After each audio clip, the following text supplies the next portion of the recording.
Jepang merupakan negara yang terkenal dengan masyarakatnya yang disiplin dan tepat waktu. Hal itulah yang membuat negara ini menjadi negara yang maju. Selain itu, banyak hal-hal yang bisa ditemui di negara matahari terbit ini yang mungkin di negara lain jarang ditemui. Maka dari itulah, di sini media semesta akan membahas tentang 15 hal yang ada di Jepang.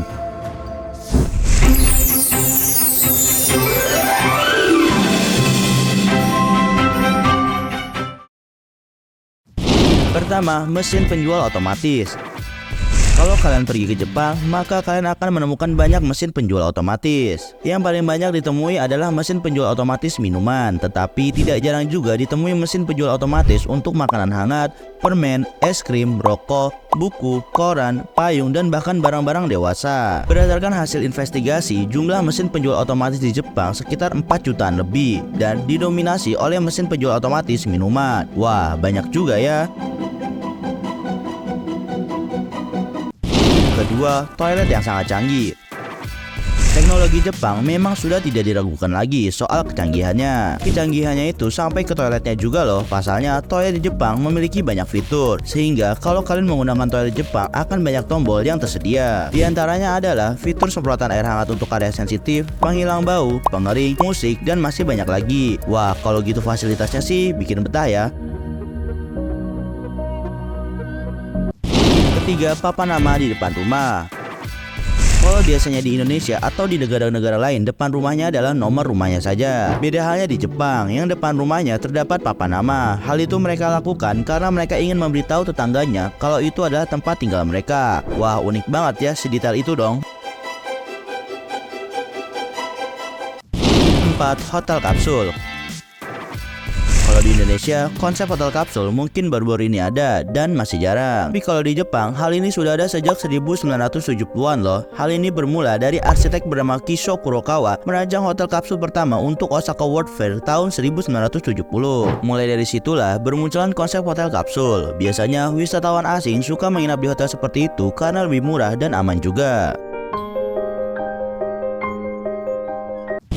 Kelima, hotel cinta. Sesuai namanya, hotel ini merupakan salah satu fasilitas untuk pasangan yang mau berkencan atau bercinta. Di Jepang sendiri, hotel cinta memiliki banyak jenis dan memiliki tema yang berbeda-beda. Seperti halnya hotel yang ada seluncur airnya atau kamar-kamar yang didesain seperti mobil, kereta, atau pesawat luar angkasa. Dan untuk harganya juga sangat bervariasi tergantung fasilitas apa yang ditawarkan oleh hotel. Selain itu, untuk sistem pembayarannya yaitu menggunakan mesin. Jadi, tamu memilih kamar melalui layar di lobi lalu mengambil kunci yang sudah dikeluarkan mesin yang ada di hotel. Dan di hotel ini antara pengunjung dan petugas tidak boleh bertemu secara langsung dengan alasan privasi. Wah, bener-bener jaga privasi banget ya.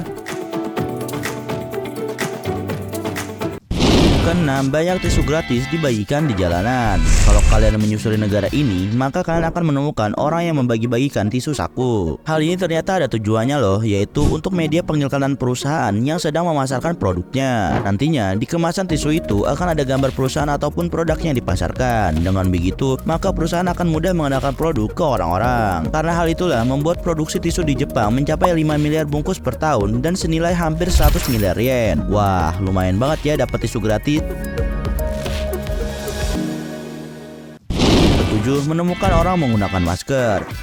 Kalau di Indonesia mungkin jarang banget ya kita menemukan orang-orang yang kemana-mana menggunakan masker, kecuali saat masa COVID dan tempat-tempat yang benar-benar berdebu atau berasap. Tapi kalau di Jepang, kalian akan sering menemukan orang yang kemana-mana menggunakan masker. Misalnya, hal itu dilakukan saat serbuk sari sedang meningkat atau musim dingin. Selain itu, biasanya masker digunakan untuk menutupi wajah dan untuk style bagi para anak-anak muda. Wah, unik juga ya.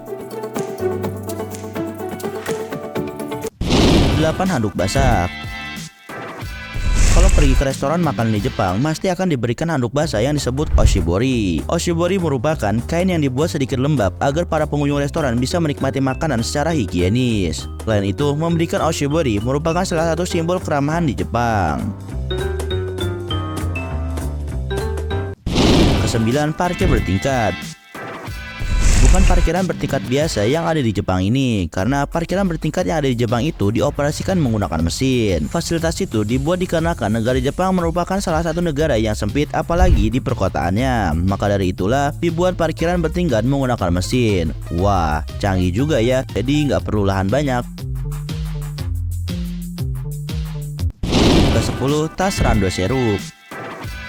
Kalau kalian suka nonton anime atau film Jepang gitu, pasti kalian tidak asing kan dengan tas Randoseru ini. Biasanya tas ini dipakai oleh anak-anak yang masih di tingkat sekolah dasar. Dan tas ini bisa digunakan selama 6 tahun berturut-turut loh. Hal ini dikarenakan tas ini dibuat dari bahan kulit dengan kualitas yang sangat tinggi, sehingga bisa dipakai dengan waktu yang lama. Kalau dulu umumnya untuk anak laki-laki warna tasnya hitam dan perempuan berwarna merah. Tetapi kalau sekarang banyak variasi warna yang ditawarkan sehingga menjadi salah satu barang fashion. Bahkan popularitas barang ini di luar negeri meningkat loh. Wah, kalian minat beli nggak? Ke-11, penghangat saku sekali pakai. Benda ini biasanya disebut kairo dan merupakan penghangat dengan bahan kimia yang bisa dibawa kemana-mana. Cara pakainya itu mudah banget, tinggal buka segelnya lalu ditaruh di saku atau tempelkan di sepatu, atau bisa juga taruh di bagian dalam jaket, di sekitar punggung dan perut yang tak bersentuhan langsung dengan kulit. Dengan begitu, maka orang yang memakainya akan merasa hangat. Wah, praktis banget ya. Ke-12, Syuruk Kiara. Syuruk Kiara adalah sebutan untuk maskot yang biasa digunakan untuk mempromosikan acara, organisasi, ataupun daerah. Biasanya maskot ini bentuknya lucu-lucu dan mengemaskan sehingga banyak disukai warga lokal maupun mancanegara. Maskot-maskot yang biasanya untuk memasarkan suatu daerah, karakter mereka akan mempresentasikan dari daerah yang dipasarkan tersebut. Seperti halnya Gunma-chan yang berbentuk kuda poni mengemaskan. Karakter ini mempresentasikan prefektur Gunma yang memang dulunya terkenal dengan pusat kegiatan berkudanya. Dan Arukuma yang berbentuk beruang dengan topi apel yang mempresentasikan prefektur Nagano yang terkenal dengan produksi apelnya. Wah, gemes-gemesin banget ya. 13. Seni padi.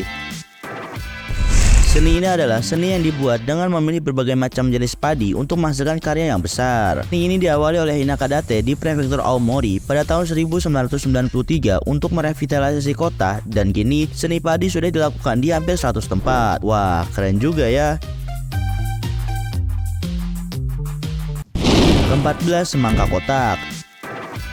Semangka ini konon katanya hanya bisa diproduksi dalam beberapa ratus tahun. Maka kotak ini bukan hasil modif genetik loh, melainkan dibuat sengaja dalam bentuk kotak agar mudah menumpuknya saat pengiriman. Petani yang berhasil membudidayakan semangka kotak ini adalah pencapaian yang membuktikan bahwa inovasi dalam pertanian dapat membawa dampak positif yang luas. Wah, unik juga ya, kira-kira rasanya gimana ya? 15. Anak-anak pergi pulang dan sekolah sendiri. Kalau di Indonesia, biasanya kita melihat kalau anak-anak sekolah dasar pergi sekolahnya diantar orang tuanya. Beda halnya dengan di Jepang, karena di Jepang anak umur 6 tahun saja sudah mulai berangkat sekolah sendiri menggunakan kendaraan umum seperti kereta bawah tanah dan bus. Wah, keren banget ya, udah diajarin mandiri sejak dini. Itulah 15 hal yang ada di Jepang dan jarang ditemui di negara lain. Gimana nih? Habis nyimak pernyataan-pernyataan tadi, apakah kalian berminat ke sini? Kalau berminat, tulis di kolom komentar ya, karena apa kalian mau ke sini. Terima kasih sudah menonton video ini sampai habis. Jangan lupa like dan subscribe channel Media Semesta agar kalian tidak ketinggalan info-info selanjutnya. Sampai jumpa dan selamat tinggal.